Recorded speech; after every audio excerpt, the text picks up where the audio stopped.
자, 사회복지 행정론의 OT를 시작하도록 하겠습니다.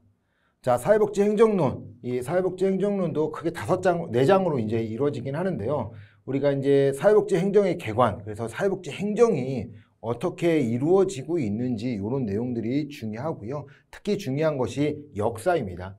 사회복지 행정의 역사해 가지고 우리나라와 미국의 역사가 나오게 되는데 그런 행정, 우리나라의 역사에 대한 연도에 대한 내용들이 좀 중요하게 되고요. 자, 이론적 배경으로 보게 되면 이 행정을 하게 됐던 이런 고전 이론들이라고 해서 관료제라든지 과학적 관리론, 뭐 인간관계론, 이쪽 부분 이론적 내용들도 중요하다라고 말씀을 드리겠습니다.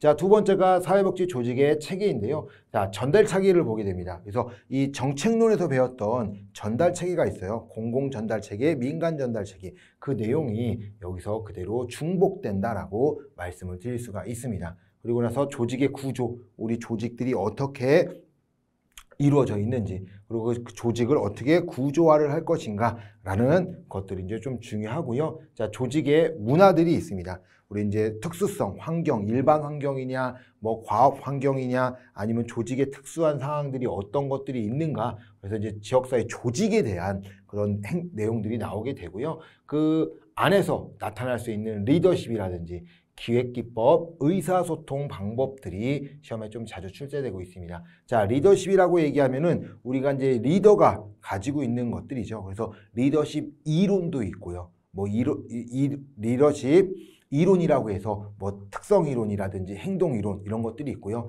리더십 유형도 있습니다. 지시적 리더십이냐, 참여적 리더십이냐, 위임적 리더십이냐. 자, 이렇게 이제 리더십도 유형에 따라 좀 달라지게 되고요. 자, 이제 기획이 있어요. 이게 어떤 기획들을 할 것이냐라고 해서 간트 차트부터 시작해서 프로그램 관리 기법들, 그런 기획들에 대한 내용들로 나타나게 됩니다. 그리고 이제 의사 결정하는 그런 방법들에 대한 내용도 있고요. 자, 네 번째가 이제 인적 관리 자원입니다. 그리고 이제 재정 관리를 어떻게 할 거냐. 그러니까 우리 행정을 한다라고 하는 것들, 우리가 이제 행정이다라고 하는 것들의 가장 중요한 것은요, 인적 자원과 물적 자원이죠. 그렇기 때문에 인적 자원을 어떻게 할 것이냐, 재정 관리는 어떻게 할 것인가에 대한 내용들이 보게 됩니다. 그래서 이제 우리가 쉽게 생각하면 슈퍼비전도 여기에 들어가게 되고요. 그래서 이제 직원들에 대한 슈퍼비전을 어떻게 줄 것인가, 또 이제 동기부여 이론들, 뭐 메슬로우라든지 아니면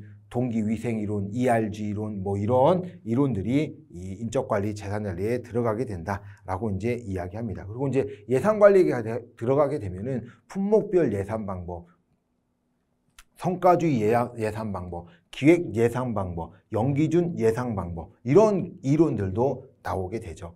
그런 내용들이 시험에 계속 출제되고 있다라고 이제 말씀을 드리고요. 뭐 기타 사회복지 행정이라고 보면 마케팅, 이 사회복지도 마찬가지로 이제는 마케팅이 필요하다라고 보는 거죠. 그 마케팅을 어떻게 할 건가라고 하는 마케팅 기법들, 정보관리 시스템. 우리 이제 쉽게 생각하면 그 사회복지 행정을 하는 데 있어서 그런 시스템들이 어떻게 되어 있는가. 그리고 이제 평가를 보게 됩니다.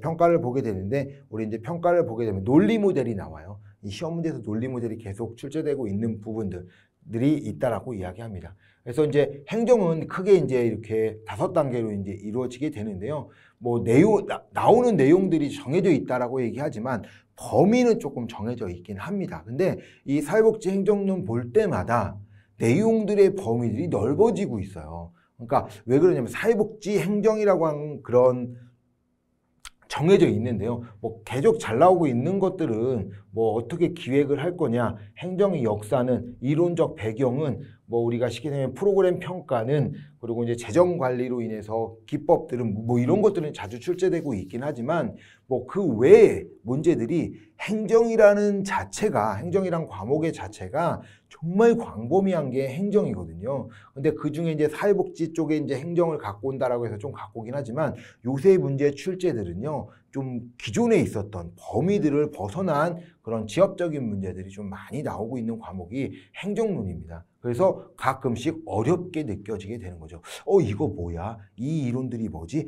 이건 또 뭐지? 라는 생각들을 하게 만드는 것이 이 행정론이다라고 말씀을 드립니다. 그래도 방금 이야기했듯이 기존에 나왔던 정해져 있는 내용들이 있어요. 근데 그 내용들에 충실할 수밖에 없겠죠. 그래도 그런 내용들, 그리고 이제 정책론에 있었던 전달 체계와 중복되는 내용들이 있기 때문에요. 그 내용들과 연관해서 좀 보는 것이 중요하다라고 말씀을 드립니다. 그래서 리더십은 어떻게 될 거냐, 인적 자원, 재원 잘 이런 것들에 대해 초점을 두게 된다라고 말씀을 드립니다. 그래서 행정론을 20개 이상 맞아라. 이 20개 이상 맞기 정말 힘듭니다. 맞을 수 없어요. 왜 그러냐면 좀 전에 말씀드린 것처럼 지역적인 문제들이 나오기 때문에, 그리고 이제 학자들에 대한 이런 내용들, 이런 것들이 더 어렵게 문제가 나오기 때문에요. 그렇지 못합니다. 그래서 행정론도 보통 반타작 정도 한다라고 생각하는 거죠. 그래서 12개, 13개 정도, 50점 정도 보시고 공부를 해도 무관하다라고 말씀을 드립니다. 여기서 말하는 것들은 우리 이제 기존에 있었던 좀 시험을 잘 봐야 되는 과목들이 있죠. 거기서 좀 점수를 좀 많이 받아놓으면 이 행정에 대한 내용들도 좀 수월하게 들어갈 수 있다라고 말씀을 드립니다. 그래서 사회복지 행정 큰 틀로 봤을 때는 그렇게 이제 어렵지 않겠다라고 느껴질 수 있는데요. 세세하게 내용이 들어가면 좀 어려운 과목이 이 행정론이다라고 이야기합니다. 물론 다른 사람에 비해서 다른 사람은 행정이 안 어려울 수 있긴 해요. 개별차가 있긴 하겠지만 전체적으로 행정이 조금 어렵다라고 말씀을 하시더라고요. 자, 그런 것들처럼 이 사회복지 행정이 이렇게 이루어지고 있다라고 말씀을 드립니다. 그러나 좀 전에 이야기한 것처럼 자주 출제되고 있었던, 제가 이제 이야기했던 자주 출제되고 있던 것들만 초점을 두어서 공부를 하는 것이 중요하다라고 말씀을 드리겠습니다. 자, 이상으로 사회복지 행정론에 대한 이 OT를 마치도록 하겠습니다. 수고하셨습니다.